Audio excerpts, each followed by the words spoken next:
Alors, je suis toujours à la maison du Kamouraska en compagnie de Manon Ouellette qui travaille pour Obakir.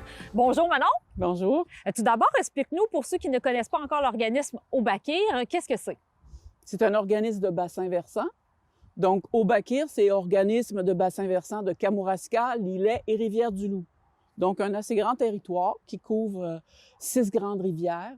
Qu'est-ce qu'on fait à Obakir? Ben oui, qu'est-ce que vous faites? Hein? On travaille avec les acteurs de l'eau pour étudier la qualité de l'eau du territoire, gérer s'il y a des problèmes à gérer, voir comment on peut augmenter la qualité.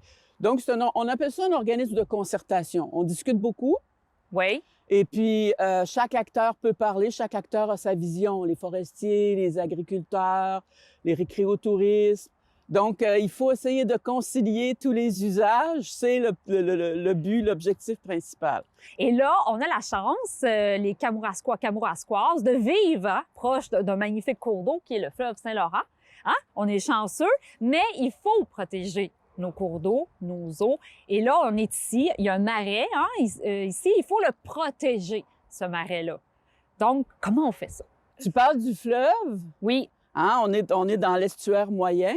Donc, on n'est plus dans le fleuve parce qu'on a du sel dans l'eau. Ah, d'accord. Donc, on s'en va vers la mer tranquillement. Fait qu'on est dans l'estuaire. Donc, elle est encore salée. Elle est saumâtre ici, l'eau de l'estuaire. Nous, de l'organisme de bassin versant, on travaille plus sur les eaux qui arrivent, les eaux douces. Oui. Donc, ici, on est à la confluence, mais vraiment à un endroit extraordinaire où l'eau salée reçoit de l'eau douce. Puis, on a la grande chance d'avoir un écosystème extraordinaire dont on parle à la halte marine. Oui, qu'on peut avoir ce document-là, Oui. justement, que tu as dans les mains. Si on regarde le marais, donc le beau vert qu'on voit là, c'est un écosystème extrêmement particulier. On l'appelle, je vous dis le nom une fois, mais vous allez voir ça, puis vous allez le retenir après. OK. Le marais aspartine, donc c'est un marais salé. Donc ça fait vraiment le tampon, on peut dire une éponge, entre le fleuve et la terre. Ce que je voudrais parler aujourd'hui, c'est de la biodiversité de ce milieu-là, qui est important pour la protection du fleuve Tout à fait. et la protection des terres, mais la biodiversité de cet endroit-là qui est en danger. On en parle beaucoup à la halte marine. On va regarder une plante en particulier qui essaie de l'envahir. C'est ça qui est une plante envahissante. Une plante envahissante, c'est ça. On va le voir visuellement, hein? OK, comment cette plante peut envahir et être une grosse menace pour le marais. Si on le regarde comme il faut, là, on voit qu'il y a de la vase et on arrive dans un endroit où il y a des végétaux extrêmement particuliers, donc l'aspartine. Et là, on peut apercevoir des petites mares. Et puis ces petites mares, il y en a plusieurs dans le marais et ils sont reliés par des petits canaux. Ça permet une biodiversité, une faune aquatique extraordinaire. Des petits poissons, des petits insectes, plus ou moins gros, qui vont venir se cacher là, qui vont venir prendre leur première nourriture. On les appelle les premiers maillons de la chaîne alimentaire du fleuve. C'est quelque chose. Quand même, mais oui. Quand même. Ah, ben oui. Ces petits poissons-là, ils vont finir par se faire manger ou carrément se faire bouffer par un beluga qui va passer là-bas. Donc, on voit, je pense que tu le sens, Christine, l'importance du marais. Ben tout à fait. Juste pour ça, on est d'accord qu'on le garde, qu'on y fait attention. Ah ben oui, ben oui. OK. Si vous avez la chance, vous allez pouvoir aussi voir des grands hérons. Donc, les petits animaux, toute la faune qui vit dans le marais, sert autant de maillons, des premiers maillons de chaîne alimentaire à la chaîne aquatique, mais aussi terrestre. Pour les oiseaux. Pour les oiseaux, puis beaucoup de petits mammifères qui vont venir faire des tours de temps en temps pour voir s'il n'y a pas un petit lunch qui traîne quelque part. OK.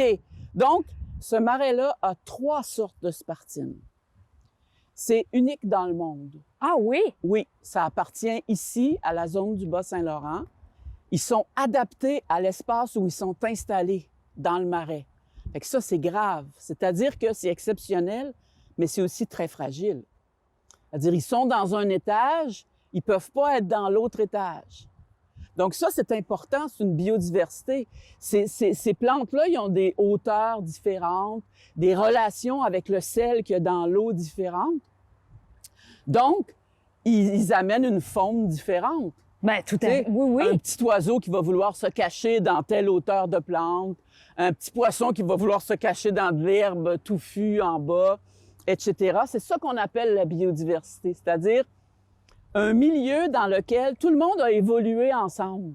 La faune, la flore, on s'est adapté à la hauteur, à Un la équilibre, vitesse. là. Un équilibre, c'est ça. Mm. Et là, on a un étranger qui est débarqué, qui s'appelle le phragmite, ou un autre nom, peut-être plus facile à retenir, le roseau commun. Ah. OK, c'est des synonymes. OK. Notre étranger qui est débarqué, Oui, il a pris la place de la troisième, oui. C'est celle ça. qui vivait C'est ça en qu'on haut. voit, là. C'est ça qu'on voit au loin là-bas. Là. Mais ça prend le haut du marais et en train de venir prendre le milieu du marais. Donc, il est en train d'attaquer la spartine étalée, qu'on appelle. Ça, c'est... La spartine étalée, c'est vraiment l'endroit où il y a les belles marelles. Donc, où la faune aquatique est le plus. Qu'est-ce qui fait le roseau? C'est qu'il rentre dans le marais, puis il est beaucoup plus gros que les plantes naturelles du marais. Puis il fait beaucoup, beaucoup de végétation, beaucoup de biomasse qu'on appelle. Puis à la fin de l'année, tout ça, ça s'écrase par terre, ça Ben oui. meurt. Hein, il prend le contrôle. Il prend le contrôle. Petit à petit, il va assécher le marais. Et là, ça s'en vient envahir nos marelles, où on a les premiers maillons de notre chaîne alimentaire, et pour le fleuve, et pour nos oiseaux, et pour la terre. Et puis, l'été d'après, ils sont toujours là, hein? Ils ont Complètement. pris leur place. Ici, à la Pocatière, malheureusement, où on est, au site où on est, là, Oui. tu vois, on est là aujourd'hui, on l'utilise, c'est un site important parce qu'on peut l'utiliser pour notre sensibilisation.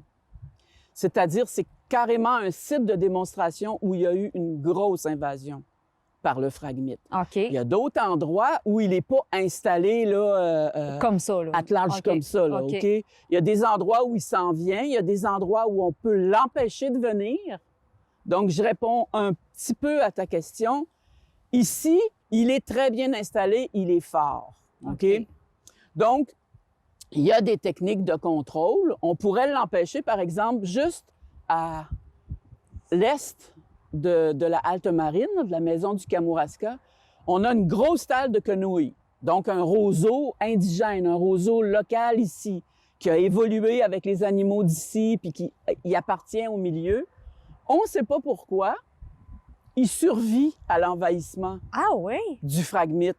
Donc, le but, ce qu'on pourrait faire ici, c'est protéger ce coin de roseau, donc avec un contrôle de sa circonférence, là, de Sa ses zone. alentours, Mhm. empêcher le phragmite de rentrer. Il y a une grosse bataille qui se fait entre les deux. Mais ici, le problème est pas mal gros. J'ai pas d'idée pour l'instant, Anne-Christine. OK.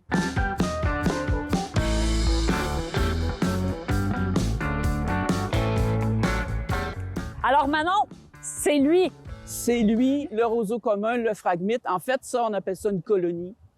Ah, quand OK? même, hein? Une colonie de roseaux communs. Donc, on voit sa densité. Tout à Hein? fait. Puis c'est haut, hein? C'est très, très haut. On voit sa densité, donc, c'est pas toutes les... Tu sais, il s'en vient, puis il envahit le marais. Les petits animaux qui vivaient, là, les petits canards qui venaient flacoter, les autres petits oiseaux qui venaient se protéger, On peut plus faire ça. dans des petites herbes comme ça, là, il faut qu'ils se posent des questions. Ils disent, oups, on va changer notre protocole.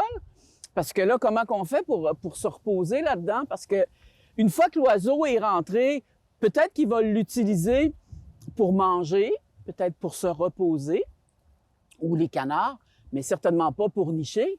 Non, non. Mais là, c'est Manon qui dit ça, là. OK? Il y a beaucoup de recherches qui se fait présentement sur c'est pas vide de vie, là. Notre colonie, elle est pas vide de vie du tout. Mais c'est pas la même vie qu'on avait dans notre marais. OK? Donc, lui, c'est un envahisseur, il arrive, il n'y a pas d'ennemis, il s'installe. Là, ici, on a ce qu'on appelle une laisse de mer. Là. La marée haute est venue jusqu'ici, puis elle a laissé un peu ses déchets là, Ouais. qui flottaient. Mais sinon, je vous parlais tout à l'heure, quand tout ça, ça meurt, ça assèche le sol. Oui. OK? On le voit. On le voit, là, c'est... Oui. Donc, ça, quand ça rentre tranquillement dans les petites marelles, là, Je vous dirais pas ceux-là, parce que là, on est dans l'aspartine alterniflore, mais dans l'étalé que je vous parlais tout à l'heure, Ouais. où il y a les belles marelles, des fois, on arrive, là, on va les observer, puis ils ont déjà rempli la moitié de la marelle. Ça va vite, hein? Ça va très vite. Ici, on voit des jeunes tiges. En fait, ce qui est arrivé ici, c'est soit les jeunes tiges y ont sorti, soit c'est des tiges extérieures qui sont tombées puis ils ont fait pousser une autre. Ouais. Donc, je vous le dis, cette plante, elle a plusieurs façons de se reproduire, plusieurs façons de s'étaler. Donc, une fois qu'elle est qu'elle a trop envahi un milieu, C'est difficile d'enlever ça. c'est difficile. Donc, on peut dire que ça brise l'écosystème, là, tu sais. Ah, mais ça change l'écosystème complètement. Ça va changer. Imaginez une colonie comme ça qui est remplie de mares, ça change toute l'hydrologie, tous les petits canaux qui étaient dans le fleuve où les poissons montaient, Ben les oui, insectes, etc. Là, ils se retrouvent dans la terre, là, ils se retrouvent dans un milieu sec, ils sont plus dans un milieu aquatique. Donc, ça change complètement. Mais il faut quand même finir sur du positif, hein, Manon? Oui, on peut finir sur du positif, même dans un endroit, OK? Comme ici, là, on a réussi à parler du marais aspartine. On le voit. J'ai vu des goélands qui fonçaient dans les petites marelles pour aller pêcher. Il y a encore des gens qui peuvent venir puis admirer ça. Puis on a encore un échantillon d'un écosystème, Anne-Christine, vraiment particulier de notre région. Pour en être fier Oui. et surtout le protéger. Oui. Et prendre la petite brochure Oui! et la Elle lire. a vendu sa brochure, là, Manon, là! C'est toujours un plaisir, hein? Puis combien c'est important d'avoir des organismes comme ça, comme Obakir? Vous êtes gentille, Anne-Christine. Merci beaucoup. Pareillement.